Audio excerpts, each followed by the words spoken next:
जो अपना जिसको पश्चिमी पाकिस्तान कहते थे, आजकल केवल पाकिस्तान कहते हैं, इसमें स्ट्रैटेजिक एरिया एलाइट फोर्सेस के, एलाइट पावर्स के कब्जे में रहे, इसके लिए पाकिस्तान और बांग्लादेश खड़ा किया गया। एक कोई अटलांटिक है, कोई पैसिफिक है, कोई आर्कटिक है, इंडियन ओशन एक ही है। क्यों? ये हम भारतीय व्यापारियों का और भारत की नौसेना का झील है, लेक है। भारत में स्त्रियां युद्ध करती हैं, बालक युद्ध करते हैं, वृद्ध युद्ध करते हैं, सिर कट जाए तो धड़ युद्ध करते हैं। संसार का कोई समाज ऐसा योद्धा समाज नहीं है।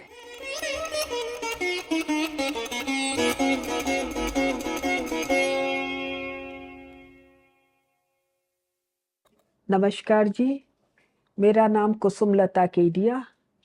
मैंने विकास अर्थशास्त्र के क्षेत्र में बहुत काम किया। अब मैं रिटायर्ड हूँ। पिछले 10 साल से भोपाल में रहती हूँ।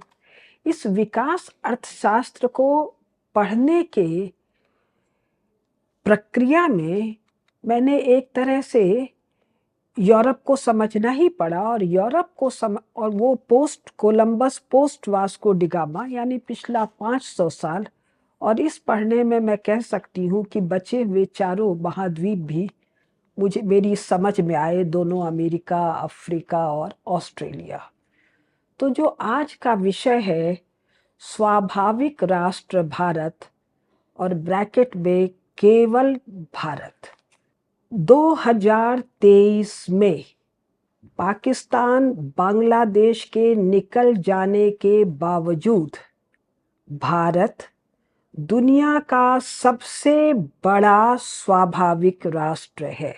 सुनने वालों को थोड़ा अटपटा लगेगा, क्योंकि भौगोलिक क्षेत्र जिसको एरिया वाइज कहते हैं, तो 6 और दिखाई देते हैं। कौन कौन? यूएसए, कनाडा, ब्राज़ील, दोनों अमेरिका में, इधर ऑस्ट्रेलिया चौथा, ऑस्ट्रेलिया कॉन्टिनेंट में, और 2 एशियन कॉन्टिनेंट में, रूस और जिसको कहते हैं चीन। ये 6 ज्योग्राफी में भारत से बड़े हैं, किंतु ये 6 के 6 अस्वाभाविक नेशन स्टेट हैं, राष्ट्र नहीं हैं। अननेचुरल नेशन स्टेट, जिसका मतलब है illegal nation state, artificial nation state, जिसका अर्थ है ट्रांजिटरी नेशन स्टेट। कैसे? Post Columbus, pre Columbus, pre Vasco da Gama. आपने किसी यूएसए, किसी कनाडा, किसी ऑस्ट्रेलिया का नाम सुना था क्या? और प्री क्यों? Post Columbus, post Vasco da Gama, यानी 1492 और 1496 या 1498, यानी 15वीं शताब्दी बीत गई, 16वीं भी बीत गई, 17वीं भी बीत गई, 18वीं मतलब 1701 से 1799। तो इस 18वीं में अमेरिका नाम का कोई चीज लिखा गया। कब? 20वीं शताब्दी में। और ये कनाडा, ये तो और बाद में। ऑस्ट्रेलिया, ये तो और बाद में। यानी 3 कौन कौन?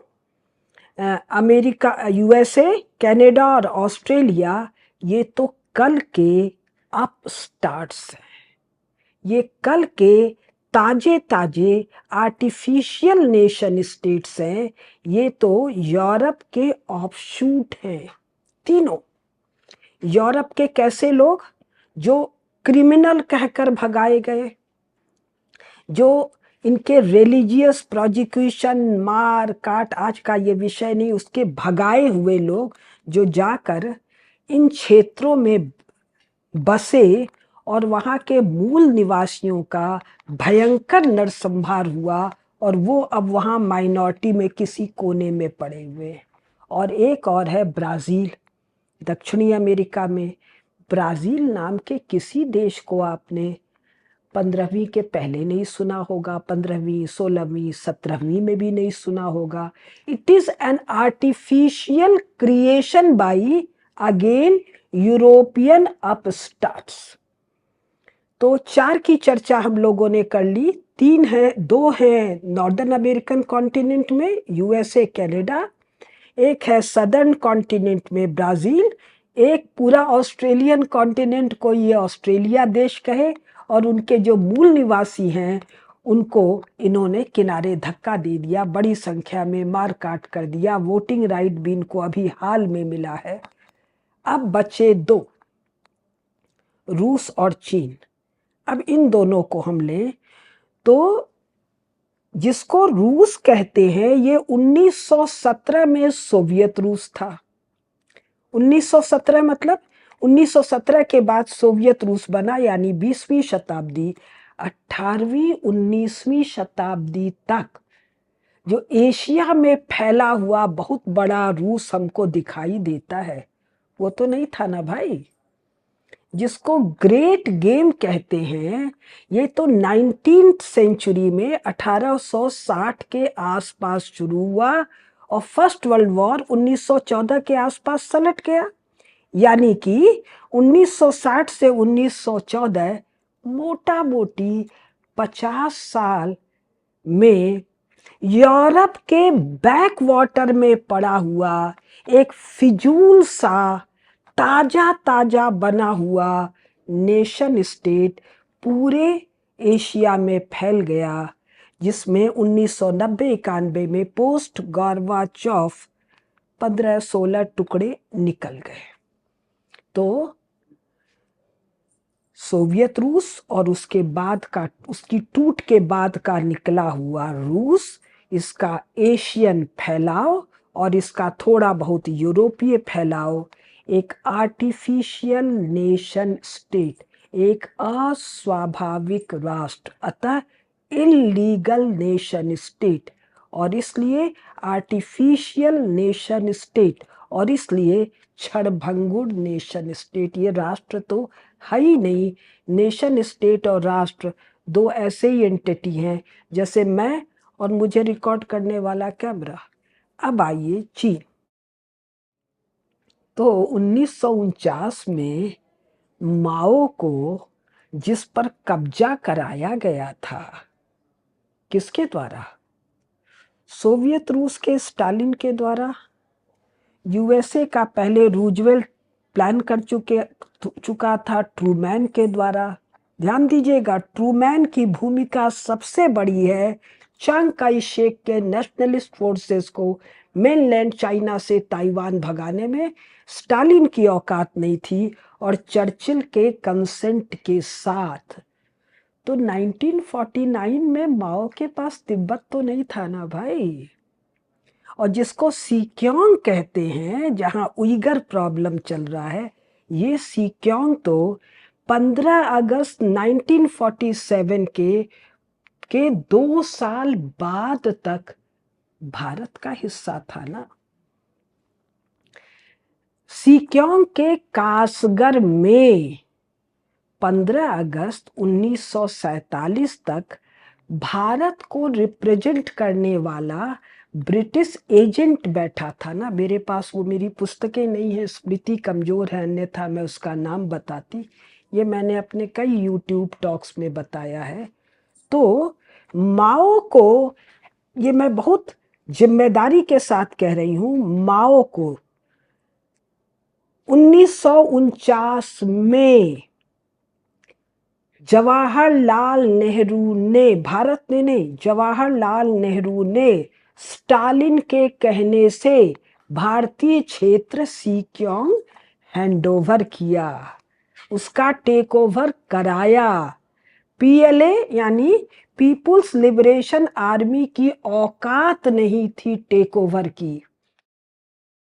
जो ये जापान ने जब चीन पर झपट्टा मारकर कब्जा किया, चीन पर नहीं, मांचू एम्पायर पर, तो जापानीज फोर्सेस से लड़ाई किया है सन येत सेन और चांग काई शेक की नेशनलिस्ट आर्मी ने। इसको निकाल कर बाहर करने का काम किया है अमेरिकन्स ने। कम्युनिस्ट पार्टी की जो फौज है उसने जापानियों से लड़ाई नहीं की, इनकी औकात नहीं थी उइगर वाला क्षेत्र सीक्यांग को कब्जा करने की। और सीक्यांग का अर्थ क्या है? न्यू फ्रंटियर एरिया, जिसको पिछले 20-22 साल में जो यूरोप में अंग्रेजी में छप के किताबें आ रही हैं वो लिख रहा है न्यू टेरिटरी। अगर आप 1980-90 तक की पुस्तकें देखें तो इस क्षेत्र सीक्यांग झिक्यांग अलग अलग उच्चारण है, तो ब्रैकेट में आपको लिखा मिलेगा न्यू फ्रंटियर। किसका था ये न्यू फ्रंटियर? चीन का नहीं था, मांचू एम्पायर का था। कौन मांचू एम्पायर? जिन्होंने मिंगो को हरा कर, रौंद कर, कुचल कर 16वीं शताब्दी में टेक ओवर किया था। ये मांचू कौन है? मंचूरिया वाले। ये मांचू कौन है? मंगोलिया के बगल वाले। मंगोलिया, मंचूरिया ये नए नाम हैं। मूल ये कौन है? ये हूण है। मूल ये कौन है? शक है। ये भरतवंशी सेंट्रल एशियन वृषल छत्री हैं, जिनके राज्य को 1950 के बाद चीन कहा जाना लगा। चीनी इनको विदेशी मानते हैं और इनको निकालकर बाहर करते हैं। तो और तिब्बत तो 1949 में भी चीन का पार्ट नहीं है। ये हम सब लोगों को पता है कि तिब्बत पर कब्जा जवाहरलाल नेहरू ने माओ को करवाया। पीएलए को पेट्रोलियम, चावल देकर, और ये पार्लियामेंट की डिबेट्स में रिकॉर्डेड है, उस समय के अखबारों में छपा है। तो जो आज का विषय है वो ये है कि चीन का जो ये आकार है, पहला सीक्यांग और तिब्बत, ये 1949 के बाद जवाहरलाल नेहरू ने भारतीय क्षेत्र को कब्जा करवाया। इसके अलावा चीन का जो मंचूरिया पर कब्जा है, जो मंगोलिया पर कब्जा है 2, सीक्यांग 3, तिब्बत 4 और नीचे हेन्नान जो कहते हैं, ये 5 हिस्से बहुत जल्दी इससे अलग होने वाले हैं। तो सार अभी जो विषय का है, 15 अगस्त 1947 के बाद भी भारत दुनिया का सबसे बड़ा स्वाभाविक राष्ट्र है। जनसंख्या की दृष्टि से, क्षेत्रफल की दृष्टि से जो 6 बड़े आते हैं वो अस्वाभाविक है, और 21वीं सदी की भू राजनीति में ये जा रहे हैं, मेल्ट कर रहे हैं। 2 स्टेटमेंट मैंने दिया। अब तीसरा स्टेटमेंट, 14 अगस्त 1947 को ये पाकिस्तान, जिसको पश्चिमी पाकिस्तान कहते हैं, बांग्लादेश जिसको पूर्वी पाकिस्तान कहते हैं, ये भारत था। ये भारत था फ्रॉम टाइम इमेमोरियल। ये भारत इस छोटे से गैप के बाद पुनः होने जा रहा है। ये आज के दिन भी भारत राष्ट्र है जिस पर एनिमी स्टेट क्रिएट किया सेकेंड वर्ल्ड वॉर के बाद एलाइड फोर्सेस ने, यानी कि इंग्लैंड, फ्रांस और यूएसए ने। और इन्होंने एनिमी स्टेट यहाँ क्यों स्थापित किया? मुसलमानों का मांग नहीं है, मुस्लिम लीग की औकात नहीं है, ये भ्रम इस देश में खड़ा किया गया है। सोवियत रूस, जिसका हेड ऑफ स्टेट है स्टालिन, सेकेंड वर्ल्ड वॉर में जिसकी मदद लेने को चर्चिल और रूजवेल्ट मजबूर हुए हिटलर को हैंडल करने के लिए, 1945 में लड़ाई खत्म होते ही स्टालिन की जो विस्तारवादी योजनाएं हैं, तो सोवियत रूस के पेट में जो अपना ये जिसको पश्चिमी पाकिस्तान कहते थे, आजकल केवल पाकिस्तान कहते हैं, इसमें स्ट्रैटेजिक एरिया एलाइट फोर्सेस के, एलाइट पावर्स के कब्जे में रहे, इसके लिए पाकिस्तान और बांग्लादेश खड़ा किया गया। और केवल पाकिस्तान और बांग्लादेश क्यों भाई? ये जो अफगानिस्तान है, आप नक्शे में जाके देखिए, आप इतिहास की पुस्तकों में जाके देखिए, 19वीं शताब्दी तक किसी भी 19वीं मतलब 1899 तक, 20वीं के प्रारंभ में 1920 तक क्या किसी ने अफगानिस्तान नाम के किसी देश को सुना है? 1922 या 32 में इसको एक नेशन स्टेट माना है। किसने? एक जार वाले रूस ने, और एक भारत में इलीगली काम करते हुए ब्रिटिश क्राउन ने बफर स्टेट के रूप में। तो भारत राष्ट्र में कितने एनिमी स्टेट हैं? पाकिस्तान, बांग्लादेश, अफगानिस्तान। अब 5 और लीजिए, कजाकिस्तान, उज्बेकिस्तान, किर्गिस्तान, तुर्कमेनिस्तान और ताजिकिस्तान। इनको 5 स्थान कहते हैं। ये 5 स्थान क्या हैं? जो 1860 के बाद, यानी कल का ताजा ताजा मामला है। जो लोग जानते हैं वो जानते हैं ग्रेट गेम, और जो नहीं जानते हैं वो ग्रेट गेम पर बहुत सी पुस्तकें हैं, उठा के देख ले। 19वीं सेंचुरी के आधे तक, 1850 तक इस क्षेत्र को यूरोपीय लोगों ने तो देखा तक नहीं है। जो ये जार वाला रूस है, ये धीरे धीरे इस क्षेत्र पर कब्जा कर रहा है, और पोस्ट गोर्बाचोव सोवियत रूस टूटता है और ये 5 क्षेत्र अलग होते हैं। ये 5 क्षेत्र भरत वंशियों के क्षेत्र हैं। अगर एविडेंस के लिए एक शत्रु का एविडेंस दे रही हूं। शत्रु कौन? कम्युनिस्ट राहुल सांकृत्यायन। इसका सेंट्रल सोवियत एशिया या कुछ सोवियत मध्य एशिया करके एक पतली सी पुस्तक है जिसमें 5 स्थान है, जिसका विस्तार से वर्णन है। ये है हमारा शाकल द्वीप, शक द्वीप, सीथिया, सीस्तान, अलग अलग नामों से इस पूरे क्षेत्र को पहचाना गया है पिछले 1000-1500 साल में। तो ये 5 क्षेत्र क्या है? भारत क्षेत्र है। और अभी मैं जो बोल रही हूँ, कहाँ से बोल रही हूँ? ज़्यादा यूरो अमेरिकन सोर्सेस से बोल रही हूँ। एक और ऑथर है रॉबर्ट कैपलॉन। इसका रिवेंज ऑफ ज्योग्राफी आप पढ़िए, उसमें इंडियाज़ डायलेमा करके एक अध्याय दिया हुआ है, पेज संख्या मुझे नहीं याद है। वो कहता है, किसको याद करके? सम्राट कनिष्क को। सम्राट कनिष्क का स्मरण करते हुए कहता है कि सम्राट कनिष्क के साम्राज्य की जो सीमाएं हैं, ये सीमाएं mind boggling to modern sensibilities. एक लाइन वो कहता। और ये सीमाएं क्या है? ये 5 स्थान, इसमें यूक्रेन का भी हिस्सा है, ये भी हमारा शकस्तान है। इसको देखना है तो एक पुस्तक है यूरोप, नॉर्मन डेविस की, उसमें एक कैप्सूल है यूक्रेन, जिसमें लिखा है यूक्रेन को पहले सीथिया कहा जाता था। सीथिया मतलब सीथियंस का सीथिया। सीथियंस कौन है? शक। शक कौन है? वृषल क्षत्रिय। भी भारतीय स्रोतों से भी मैं बात करूंगी।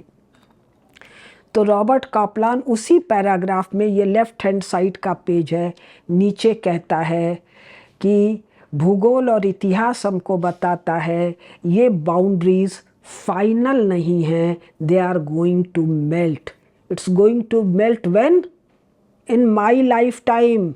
ये बात मैं कब से कह रही हूँ? 2015 से 2023 है, 24 में तो नहीं, 25, 26, 27, 28, 2029 के पहले 100% ये लाइनें मेल्ट करने वाली हैं। और स्वाभाविक राष्ट्र भारत एक लूज फेडरेशन के मार्फत भारत के ये सब क्षेत्र होंगे। अब साउथ ईस्ट एशिया में पूरा का पूरा छोड़ रही हूँ। मैं फोकस कर रही हूँ भारत का नॉर्थ और भारत का पश्चिम। तो एंगस मेडिसन जब अपनी वो किताब है, मिलेनियम पब्लिकेशन है, OECD का पब्लिकेशन है, जब वो कहता है कि 0 AD से 17वीं शताब्दी तक भारत का वर्ल्ड GDP में कंट्रीब्यूशन है 33%, 36%, 38%, तो किस भारत की वो बात कर रहा है? वो बात कर रहा है 15 अगस्त 1947 के बाद वाले भारत की। यानी जो भारत है 18वीं शताब्दी में, 16वीं, 17वीं, 13वीं और पीछे चले जाएं, ये जो भारत है इस क्षेत्र का अगर GDP GNP का एक मोटा मोटा अंदाज लगाएं तो क्या बैठता है? स्वयं एंगस मेडिसन के आंकड़ों से मोर देन 60%। तो अभी तक मैंने 2-3 बातें कही, अब उसमें आगे बात कहने जा रही हूँ। पहली बात मैंने कही, भारत 2023 में दुनिया का सबसे बड़ा स्वाभाविक राष्ट्र है। पहली बात मैंने कही। दूसरी बात मैंने कही, भौगोलिक क्षेत्र के हिसाब से, ज्योग्राफिकल एरिया के हिसाब से जो 6 भारत से अधिक क्षेत्रफल के दिखते हैं, कौन कौन? Canada, USA, Brazil, Australia, Russia और कम्युनिस्ट चाइना, ये 6 आर्टिफिशियल हैं, आर्बिट्रेरी हैं, इल्लीगल हैं और इसलिए फ्लिमजी हैं, ये जाने वाले हैं, ट्रांजिटरी हैं। दूसरी बात मैंने कही, और इनके फॉर्मेशन कब, कैसे, क्या हुआ, कैसे इनकी आर्टिफिशियलिटी है, ये बात मैंने कही। तीसरी बात अब जो मैं कहने जा रही, और एक बात मैंने कही, एंगस मेडिसन के अनुसार ये क्षेत्र दुनिया का लॉयन शेयर GDP कंट्रीब्यूट कर रहा है। अब जो मैं बात कहने जा रही हूँ वो ये है कि इस भारत राष्ट्र की विशेषता क्या है। तो इस भारत राष्ट्र की विशेषता है, एंगस मेडिसन का साक्ष्य देते हुए मैं कह रही हूँ, ये दुनिया का largest primary producer, manufacturing producer और टर्शरी सेक्टर का प्रोड्यूसर रहा है, होने जा रहा है। नरेंद्र मोदी जी का कथन, हम 5वें लार्जेस्ट हो गए हैं, हम 2029 तक टॉप 3 में होने वाले हैं। ये टॉप 3 में किसको वो बता रहे हैं होने वाले हैं? 15 अगस्त 1947 के बाद वाले भारत राष्ट्र के एक छोटे से हिस्से को, जो नेहरू और गांधी के कारण इतना जरा सा बचा है। वो 33 लाख 35 लाख क्या बताते हैं स्क्वायर किलोमीटर। तो ये जो भारत है, इसकी एग्रीकल्चरल प्रोडक्टिविटी या प्राइमरी सेक्टर जब कहते हैं तो प्राइमरी सेक्टर में आता है कृषि, जंगल, वनोपज और माइंस, मिनरल, जो कुछ धरती के नीचे है वो। इसमें हमारी प्रोडक्टिविटी दुनिया में सबसे ज़्यादा रही है। कब से? 0 AD नहीं, फ्रॉम टाइम इमेमोरियल। 0 AD के 3000 साल पीछे जाओ तो महाभारत है, जहाँ से हमारा कलयुग शुरू हो जाता है। हमारा द्वापर, हमारा त्रेता, हमारा सतयुग, नाना।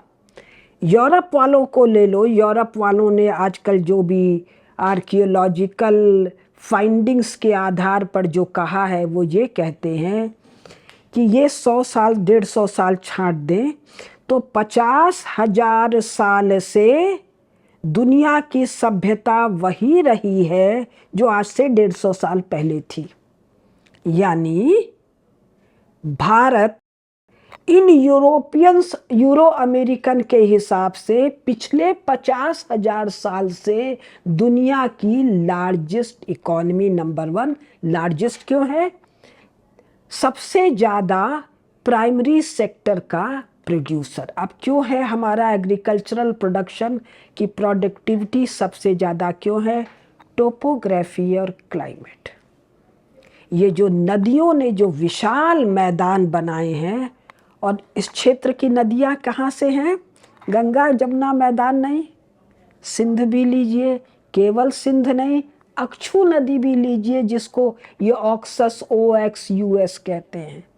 ऑक्सस नदी से सिंधु नदी और ये गंगा जमुना का जो पूरा मैदान है, और दक्षिण भारत में भी जो नदियों ने मैदान बनाया है, तो जो हमारी टोपोग्राफी है, फर्टिलिटी ऑफ सॉइल है, समतल है, और जो जलवायु है, 3 फसल हमको देती है। संक्षेप में मैं बात कर रही हूँ। और इस एग्रीकल्चरल प्रोडक्ट के केवल एक क्रॉप को हम ले, कॉटन, कपास, तो उस कपास से जो सेकेंडरी सेक्टर में, मैन्युफैक्चरिंग सेक्टर में कपास को धुन के, पीट के, करके बना के जो धागा बनाते हैं, उस धागे से जो कपड़ा बिनते हैं, तो महाभारत काल नहीं 5000 साल, इस पूरे 50,000 साल में संसार का सोना चांदी इस कपड़े के कारण भारत में आता रहा है। अब साक्ष्य मैं 2-2,500 साल का दे रही हूँ। रोमन एम्पायर का साक्ष्य किसने दिया है? यूरोपियंस ने दिया है। Post Columbus, post Vasco da Gama, यानी 16, 17, 18, 19, 20 को छोड़ दीजिए, 16वीं, 17वीं, 18वीं, 19वीं, 400 साल तक लगातार यूरोपियंस भारत से सोना ले नहीं जा रहे हैं भाई, भारत में सोना ला रहे हैं। कौन सा सोना? दोनों अमेरिका, जिसको ये न्यू वर्ल्ड कहते हैं, और बीच वाला सेंट्रल अमेरिका, जिसको मैक्सिको कहते हैं, जो मायन सिविलाइजेशन का है, यूरोप, स्पेन, पुर्तगाल पहले है, बाद में हॉलैंड है, इंग्लैंड है, फ्रांस से, ये पांचों जितना सोना और चांदी लूट कर लाते हैं, उसका आधा तो अटलांटिक में डूब जाता है, और जो आधा यूरोप में आता है, वो केवल एक प्रोडक्ट कपास को खरीदने के लिए, जिसको पहनने की औकात यूरोपियंस में 19th सेंचुरी तक नहीं है, उस कपड़े के लिए ये सोना चांदी सब यहाँ आ जाता है। साक्ष्य चाहिए तो यूरोपियन पार्लियामेंट्स की डिबेट, पहला मैंने दिया आपको रोमन एम्पायर का, यानी BC, ये 2000 AD से एंगस मेडिसन शुरू करता है, उसके 200-400 साल पीछे से लेकर 19वीं शताब्दी तक केवल एक प्रोडक्ट का मैंने कहा। और भारत टर्शियरी सेक्टर, यानी ट्रेडिंग, फाइनेंस, बैंकिंग वैंकिंग सब आ जाएगा, ट्रांसपोर्टेशन, कम्युनिकेशन, इसमें दुनिया का सबसे बड़ा देश। मैं दिल्ली आई हुई हूँ, 22 दिसंबर कल एक यहाँ बहुत बड़ा सम्मेलन हो रहा है बंजारों के ऊपर। भारत में लखी बंजारे शायद हजारों हुए हैं, इन पर अब एक कोई फिल्म भी आने वाली है, मैं प्लान भी कर रही हूँ इस पर एक पुस्तक लिखने की। तो लखी बंजारा मतलब एक ऐसा बंजारा जिसके पास 1 लाख बैलगाड़ी है, यानी कम से कम 2 लाख बैल, और स्टेपनी के नाते 20-25 हज़ार बैल, कम से कम 1 लाख गाड़ीवान, कम से कम 1 लाख हेल्पर, यानी, और ऐसा लखी बंजारा इस पूरे विराट भारत में एक तो नहीं है। मैं राजस्थान की हूँ, राजस्थान में एक समय 2, 4, 5 होंगे, गुजरात में होंगे, जिसको आज का पंजाब कहते हैं, यूपी कहते हैं, दक्षिण के प्रांत हैं, यानी भारत में एक समय में 10, 20, 5 लखी बंजारे हैं। तो इस पूरे कालखंड में हजारों लखी बंजारे हैं, और लाख के अलावा 10,000 बैलगाड़ी, 20,000 बैलगाड़ी, 50,000 बैलगाड़ी वाले पता नहीं कितने। यानी ये जो ट्रेडिंग हो रहा है, ये ट्रेडिंग व्हील ट्रेडिंग है, बैलगाड़ी है या छकड़ा गाड़ी है या खच्चर गाड़ी है, तो जब व्हील्ड ट्रैफिक होता है तो व्हील को हार्ड सरफेस चाहिए व्हील को चलने के लिए। यूरोप में, मिडिल ईस्ट में, अफ्रीका का मुझे बहुत कम पता है, जिसको आज का रूस कहते हैं, यहाँ व्हील्ड ट्रैफिक नहीं है। यहाँ पर जो ट्रेड है आदमी के सिर पर या जानवर की पीठ पर है, यानी पगडंडी। मनुष्य के पैर को चलने के लिए और पशु के पैर को चलने के लिए सॉफ्ट सरफेस चाहिए, सड़क नहीं चाहिए, इसलिए पगडंडी है। भारत अकेला देश है, या शायद और भी। भारत मतलब ये 15 अगस्त 1947 वाला नहीं, स्वाभाविक राष्ट्र भारत जो 1850 तक दिखाई दे रहा है। इस पर एक छोटा सा ग्रहण आ गया है नेहरू और गांधी के कारण, पोस्ट 1947। अन्यथा अगर सुभाष बाबू होते, अगर सरदार पटेल होते, तो हम इस स्वाभाविक राष्ट्र भारत में आज बात कर रहे होते। तो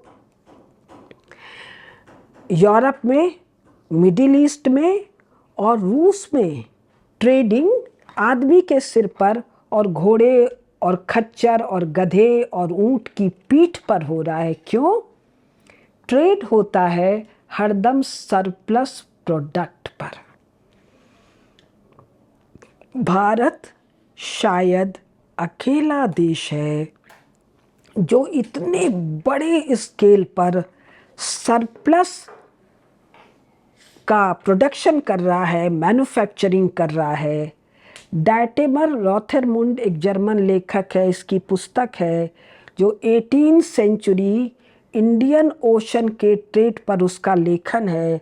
वो कहता है हेवी बल्की आइटम फूड ग्रेन में मैरीटाइम ट्रेडिंग हो रहा है। और कब?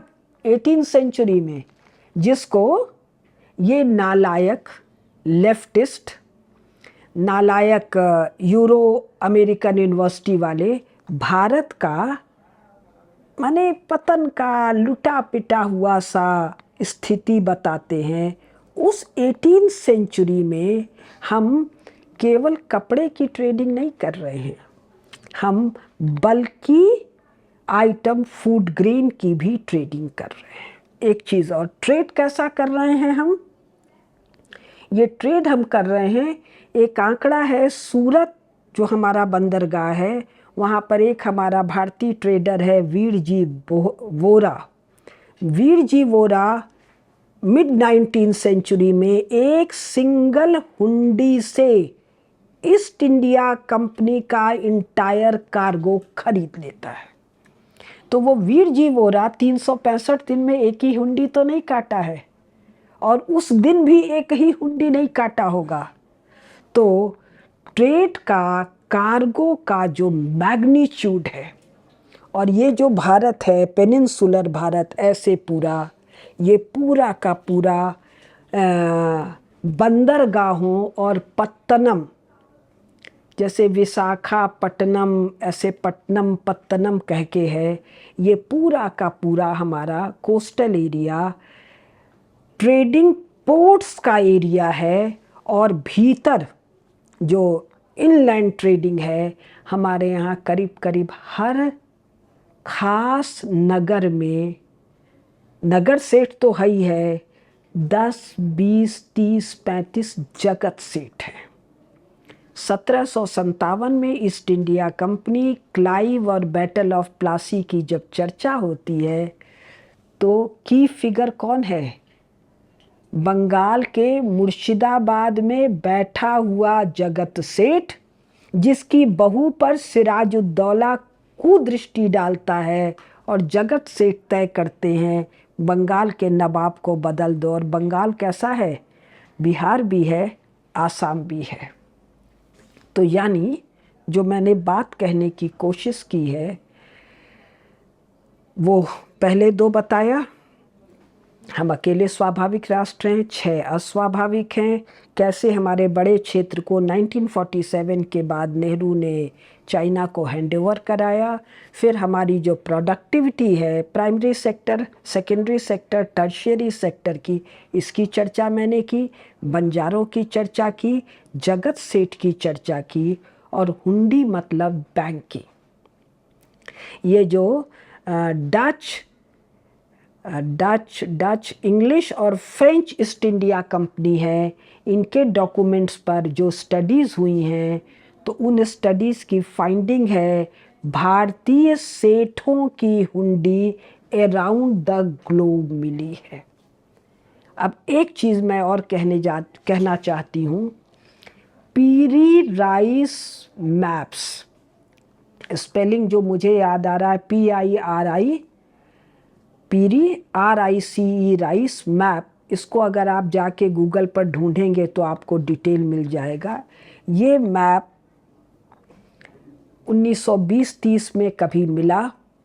मैप पुराना है। इस मैप का डिटेल मैं नहीं बता रही हूँ, इस पर आइंस्टाइन की भी टिप्पणी है। एक पुस्तक है फिंगरप्रिंट्स ऑफ गॉड, उसकी शुरुआत ही इस पीरी राइस मैप से है जहाँ तक मुझे याद है। इस पीरी राइस मैप में जो खास बात ये है, वो जो भारत स्वाभाविक राष्ट्र के बारे में मैं बता रही हूँ, ये जो दक्षिण ध्रुव है, एंटार्कटिक जिसको कहते हैं, इस पर अभी 2 किलोमीटर बर्फ जमा हुआ है। तो 1966 में कोई इंग्लिश स्वीडिश कंपनी ने कोई रिसर्च किया। वो रिसर्च का नाम मुझे नहीं ध्यान आ रहा है। उस पद्धति से जो रिसर्च किया तो उसमें दिखाई दिया कि 2 किलोमीटर बर्फ़ के नीचे जो धरती का भूखंड है वो 2 टुकड़े में है। पीरी राइस मैप जो मिला है उसमें वहाँ की धरती 2 भूखंड में है। तो यूरोपियंस को बड़ा आश्चर्य हुआ कि ये जो 2 किलोमीटर ऊंचा बर्फ़ है, इस बर्फ़ के जमने में मिलियंस ऑफ ईयर्स लगा। मिलियंस को हम 2 ही मिलियन माने, यानी 20 लाख साल कम से कम लगा। तो वो जो नक्शा है वो कम से कम 20 लाख साल पुराना है। और इस पीरी राइस मैप को जब आप पढ़ेंगे तो आपको और 8-10 मैप का नाम मिलेगा। तो उसी के साथ 5-6 मैप और मिले हैं जिनका नाम मुझे नहीं याद आ रहा, और इसकी चर्चा अनेकानेक पुस्तकों में है, जो अलग अलग कालखंड में बर्फ के पिघलने और बर्फ के जमने से बनने वाली कोस्टल लाइन को बता रही है। तो इसके बाद ये बात आती है वो कौन लोग हैं जो इतने लाखों साल पहले वहाँ जा रहे हैं, उसका सर्वे कर रहे हैं और मैप बना रहे हैं। और क्यों बना रहे हैं? तो यूरो अमेरिकन फाइंडिंग है कि वो लोग मैप बना रहे हैं जो रेगुलर वहाँ जा रहे हैं, शायद ट्रेडिंग के लिए, शायद मिलिट्री पर्पज के लिए। अब शादियाँ करने तो शायद नहीं जा रहे हैं जो आजकल का फैशन है। तो मैं कहना क्या चाह रही हूँ, भारतीय काल गणना के अनुसार भारत में मानवीय सभ्यता, स्वामी रामदेव जी बताते हैं, इतना अरब, इतना करोड़, इतना लाख साल, मुझे तो बोलना भी नहीं आता है। और वही काल गणना नासा ने अप्रूव किया है। और ये पीरी राइस मैप एक साक्ष्य। एक और, सोमनाथ मंदिर में कहते हैं कोई एक स्तंभ है जिसमें कोई एक तीर बना हुआ है, जिस तीर के नीचे लिखा हुआ है कि इस तीर की दिशा में एंटार्कटिक तक एक भी द्वीप नहीं है। यानी बर्फ के पिघलने, दोनों आर्कटिक एंटार्कटिक के बर्फ के पिघलने और बर्फ के जमने, दोनों ही स्थितियों में समुद्र का जल स्तर जो ऊपर नीचे होता है, उसके बावजूद कोई द्वीप नहीं है। ये फाइंडिंग कैसे है? ये फाइंडिंग है जब लगातार आप इस क्षेत्र में सर्वे कर रहे होते हैं। तो मैंने क्या बताने की कोशिश की, ट्रेड किस स्केल पर है, और ट्रेड का ये स्केल क्यों है, क्योंकि उतना सरप्लस है। उतना सरप्लस को हैंडल करने के लिए मैंने केवल अभी बंजारों की बात की, यानी धरती पर, केवल धरती पर चल के ट्रेडिंग नहीं हो रहा है।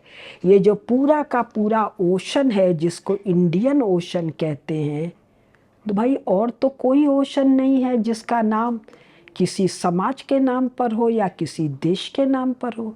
एक कोई अटलांटिक है, कोई पैसिफिक है, कोई आर्कटिक है, इंडियन ओशन एक ही है। क्यों? ये हम भारतीय व्यापारियों का और भारत की नौसेना का झील है, लेक है।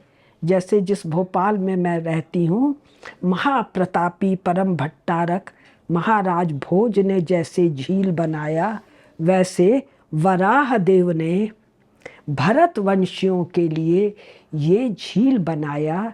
यानी हमारी ट्रेडिंग लक्खी बंजारा भी है और इंडियन ओशन नाम भी है। डाइटेमर रॉथरमैंड का भी मैंने उदाहरण दिया, पीरी राइस का भी मैंने उदाहरण दिया। यानी मैंने जो अगली बात कहने का प्रयास किया संक्षेप में, Bharat largest producer, largest manufacturer, largest trader, largest bankers, largest this, largest that, from when, from time immemorial, भारतीय कालगणना के अनुसार और यूरोपीय कालगणना के अनुसार कोई 50-1,000 साल। अब जब ऐसा ट्रेडिंग होता है, जब संपन्नता, ऐश्वर्य, वैभव का ये स्केल होता है, तो फिर लक्ष्मी के साथ गणनायक गणेश होते हैं।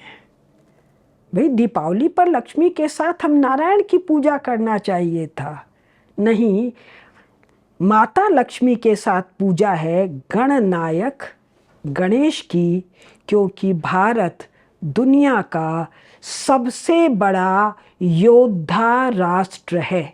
अब फिर साक्ष्य दे रही हूँ, सर्कमस्टेंशियल एविडेंसेस दे रही हूँ। भारत के सभी देवी देवता शस्त्र संपन्न हैं, सामान्य शस्त्र नहीं, भयंकर शस्त्रों से संपन्न है। यहाँ तक कि देवी सरस्वती, जिनको ज्ञान की देवी कहते हैं, वो भी शस्त्रों के साथ है। हमारे यहाँ 2 बाल देवता हैं, गणेश और कार्तिकेय।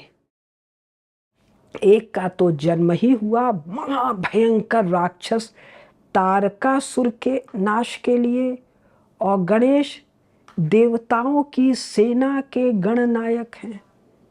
ठीक, भारत में 4 वर्ण युद्ध करते हैं, ब्राह्मण, वैश्य, क्षत्रिय, शूद्र, 4 वर्ण। महाभारत पढ़िए, रामायण पढ़िए, जितने हमारे ऋषि मुनि ब्राह्मण हैं वही शस्त्र का ज्ञान देते हैं। क्षत्रियों को शस्त्र ज्ञान का ज्ञान, व्यू रचना का ज्ञान कोई क्षत्रिय राजा नहीं देता है, हमारे ऋषि मुनि देते हैं।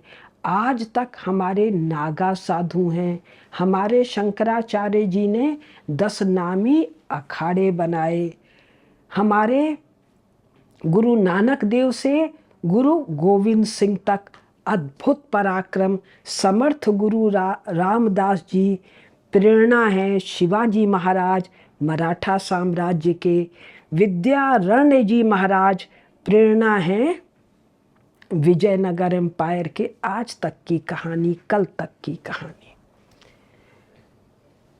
भारत में स्त्रियां युद्ध करती हैं, बालक युद्ध करते हैं, वृद्ध युद्ध करते हैं, सिर कट जाए तो धड़ युद्ध करते हैं। संसार का कोई समाज ऐसा योद्धा समाज नहीं है। भारत के 2 महाकाव्य रामायण और महाभारत युद्ध काव्य हैं। रामायण और रामचरितमानस में एक कांड है जिसका नाम एक ही है दोनों में, सुंदर कांड। उसमें सुंदर क्या है? हनुमान जी को सीता जी का पता लगाना था और राक्षसों की नगरी लंका का दहन। और दहन का आतंक कैसा? राक्षसियों के का गर्भ विचलित हो जाता है, गर्भपात हो जाता है। तो भारत दुनिया का सबसे बड़ा योद्धा समाज, और कल की घटना, फर्स्ट वर्ल्ड वॉर में 15 लाख सैनिक जाते हैं, सेकेंड वर्ल्ड वॉर में 25 लाख सैनिक जाते हैं, और 1947 के बाद भी यूनाइटेड नेशंस की पीस कीपिंग फोर्स में सबसे ज़्यादा पार्टिसिपेशन भारतीय सैनिकों का है। वर्तमान भारतीय सेना भी वार हार्डेंड मिलिट्री है। First world war, second world war में जितने थिएटर्स ऑफ वॉर थे, उन सब पर भारतीय सेना लड़ी और विजयी हुई। प्रमाण, ये जो इंग्लैंड की जो रानी है, वो फर्स्ट वर्ल्ड वॉर और सेकेंड वर्ल्ड वॉर के बाद विक्टोरिया मेडल और विक्टोरिया क्रॉस देते हैं। मुझे एग्जैक्ट नहीं याद है, 92, 94, 96%, मोर देन 90% विक्टोरिया क्रॉस और विक्टोरिया मेडल इंडियन फोर्सेस को, जिसमें 90%, 99% हिंदू फोर्सेस को है। आज के इस भाषण के बोलने का मतलब क्या है, करना क्या है? तो जी अटल बिहारी वाजपेयी का लोग एक कोटेशन कोट करते हैं, पड़ोसी तो बदले नहीं जाते हैं। अरे पड़ोसी तो 1947 के आसपास खड़े किए गए ना। 15 अगस्त 1947 के बाद वाले भारत का पड़ोसी और बांग्लादेश 14 अगस्त 1947 को घर था ना हमारा। महाराजा रणजीत सिंह का राज था ना लाहौर, और ये अफगानिस्तान, ये गांधार, ये दुर्योधन की ननिहाल था ना, महारानी गांधारी का नैहर था ना। और ये तिब्बत, त्रिविष्टित, जिसको मुझे उच्चारण ठीक से नहीं आ रहा है, महाभारत में लाइन है कि जो जन कुरुक्षेत्र में बसते हैं वही जन त्रिविष्टप में बसते हैं। 1947 तक कश्मीर के राजा हरि सिंह की मुद्रा क्या थी?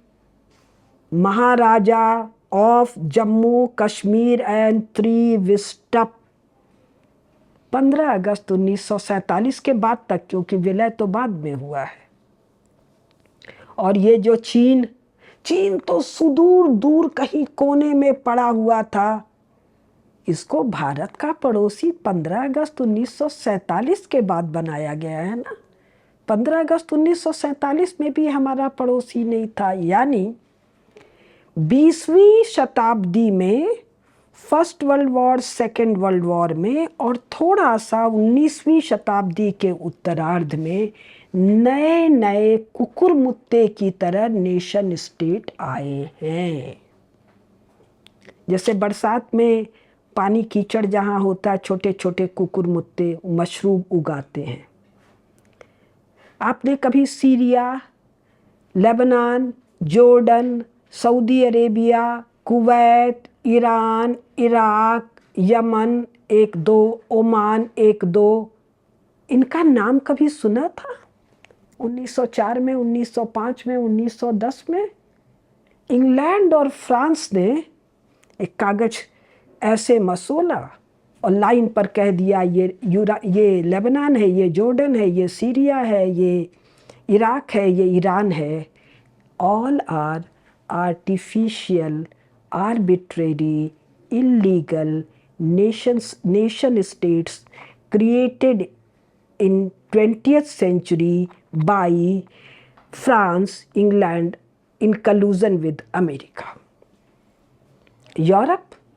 यूरोप में 20वीं शताब्दी यानी 1914 में पहली लड़ाई शुरू होती है, 1939 में दूसरी लड़ाई शुरू होती है। लगातार यूरोप में national boundaries are drawn and redrawn. तो जो 20वीं शताब्दी में हारते हुए एलाइड पावर्स ने, हारते हुए किससे हारते हुए? जर्मनी से हारते हुए एलाइड पावर्स ने रूस भारत की मदद से जीत को अपने हिस्से में लाए। उन्होंने अनेकानेक जो इलीगल नेशन स्टेट खड़े किए, they are going to melt in 21st century geopolitics. आप लोग YouTube देखते होंगे, बहुत सारे वक्ता हैं 2029 के पहले। 2029 की ऐसी क्या खास बात है? शी जिनपिंग की जो आधिकारिक आयु बताते हैं 1950 का जन्म, 1953 का जन्म, 70 साल की आयु बताते हैं। डिक्टेटर की आयु 70 ही साल होती है, इसका मान लो 75 कर देते हैं 2029। तो आप लोग सुन रहे होंगे शी जिनपिंग के टॉप सेलेक्ट विदेश मंत्री तो रक्षा मंत्री तो फाइनेंस मंत्री गायब हो जा रहे हैं, टॉर्चर करके मार रहे हैं। जो PLO है, PLA है, पीपुल्स लिबरेशन आर्मी, ये चाइनीज़ नेशन स्टेट की आर्मी नहीं है, ये कम्युनिस्ट पार्टी की आर्मी है, and it is refusing to fight. तो with Xi Jinping over again lines will be redrawn. और ये लाइन्स क्या होंगी? ये लाइन्स होंगी परम प्रतापी भारतीय जो सम्राट हैं, इनके जो राजसूय के घोड़े, अश्वमेध के घोड़े समस्त जम्बू द्वीप में दौड़ते थे, ये लाइन उसी तरह से खींची जाएगी। और ये लाइनें किसी युद्ध में नहीं खींची जाएंगी। जैसे सेकेंड वर्ल्ड वॉर के दौरान 2 बैठक हुई, एक शायद कैरो में इजिप्ट में किसी जगह और दूसरी बगदाद में, जिसमें 3 ही बैठे थे ना, चर्चिल, रूजवेल्ट और स्टालिन, और दूसरी बार बैठे थे चर्चिल, ट्रूमैन और स्टालिन, और एक आध को यूं ही बुला के बैठाया गया था। They decided post war division of the world. तो Xi Jinping, post Xi Jinping और during the life of Xi Jinping, within 5 years, maybe between 2 to 3 years, life will be redrawn. So we should know the boundaries of Bharatvarsh. और इसकी boundaries को जानने के 3, 4, 5 मैं sources बता दे रही हूँ। एक, 20वीं शताब्दी में यानी 1901 से 1999 या 1947 तक इस जो एशियन कॉन्टिनेंट है, इसमें किसकी फौज कहाँ खड़ी हुई है, यानी भारत के geopolitical claims on the basis of military deployments. तो जिसका क्षेत्र है वहाँ उसकी सेना खड़ी हुई है, एक। दूसरा, यूनाइटेड स्टेट्स ऑफ अमेरिका का जो विदेश विभाग है, इसके जो पब्लिकेशंस आ रहे हैं 2010 के बाद, एक ऑथर मैं बता रही हूँ रॉबर्ट कैपलान, इसकी 3-4 किताबें कुल बता रही हूँ, revenge of geography, the monsoon, और एक और है याद नहीं आ रहा है मुझे, मेरे बाकी टॉक्स में बहुत बार मैंने उसके पेज नंबर वगैरह सब बताए हैं ये। और तीसरे, हमारे अपने भारतीय स्रोत, महाभारत, रामायण, हमारे पुराण और बहुत से। और इसमें महाभारत में महाराज युधिष्ठिर के राजसूय में जो राजा आते हैं ट्रिब्यूट देने, यानी जो टैक्स देने आ रहे हैं, वो भारतीय क्षेत्र है। दूसरा, जब महाराज धृतराष्ट्र युद्ध के पहले संजय से पूछते हैं, उद्योग पर्व में शायद प्रथम खंड में महाभारत के जो गीता प्रेस से छपी है, कि हे संजय, मुझे भारत के जनपदों का वर्णन करो। तो जो 250 जनपद हैं वो भरत क्षेत्र है, भारतवर्ष है। तो आवश्यक है कि हम अपने जियोपॉलिटिकल क्लेम्स के लिए इन सब पर ध्यान दें। और मैंने तो बार बार कहा है, मेरी मृत्यु होनी है अखंड भारत में स्वाभाविक राष्ट्र भारत में, और हम भारतीयों की कामना है कि हम अपने प्रधानमंत्री नरेंद्र का अभिषेक करें समस्त जम्बू द्वीप की माटी और पवित्र नदियों के जल से, और नया संवत चले, नरेंद्र संवत, जो भारत की परंपरा है प्रतापी राजाओं के राज्याभिषेक के साथ नया संवत शुरू करने की। नमस्कार।